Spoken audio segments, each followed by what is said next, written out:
sonhos mutilados e visões distorcidas do mundo alimentam a parte podre que cresce no submundo. É a forma de defesa pra manter o raciocínio, pra não matar por grana nem cometer suicídio. Num país onde a política só aumenta o abismo, eu me contento com barraco sem piso, sem forro quando chove molha tudo, quando é calor é foda. E o boy aprende a segregar no seu curso de moda, lançar novas tendências copiando Paris, querendo viver na Austrália, botando pau no nariz, esquecendo que seu país vive em guerra civil. Tem exploração infantil, o céu não é azul anil, tem crack como atração, razão, fonte de renda, polícia assassina cadáver por encomenda, comércio que depende do humor do traficante. As aves que aqui cantavam não cantam mais como esse aqui é o Brasil que sobrou pro nosso povo. Revolta no coração, decepção no rosto. Esse aqui é o Brasil que sobrou pro nosso povo. Reflete a desigualdade na cidade do Porto. Esse aqui é o Brasil que sobrou pro nosso povo.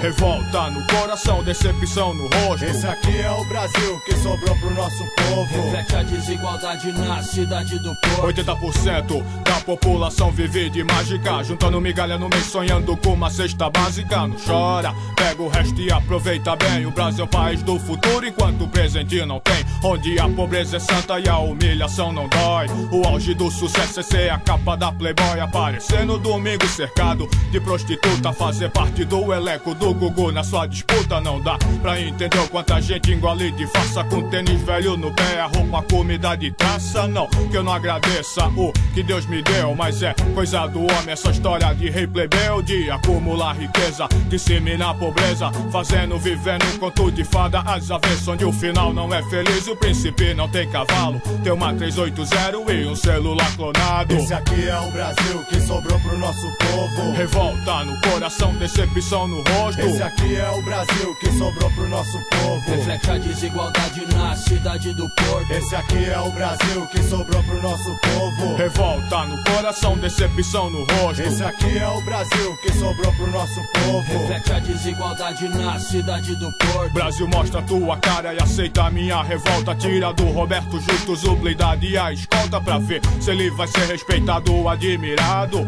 Numa cela suja com mais 15 favelado. O inferno é o que parece um inferno, é o que é, pra ver sua liderança testar a sua fé. Querendo o final do turno do demônio, sentinela, sonhando com roupa limpa, rezando a luz de vela, pra saber qual é a sua principal aptidão. Com louvor no seu currículo, a falta de compaixão é cobrar comendo cobra, o mercado é disputado. Matou a mãe por dinheiro, o aprendiz tá contratado. Rendeu, o carcereiro tá em segundo plano. Não teve ambição, faltou astúcia pro fulano. A carta de demissão vai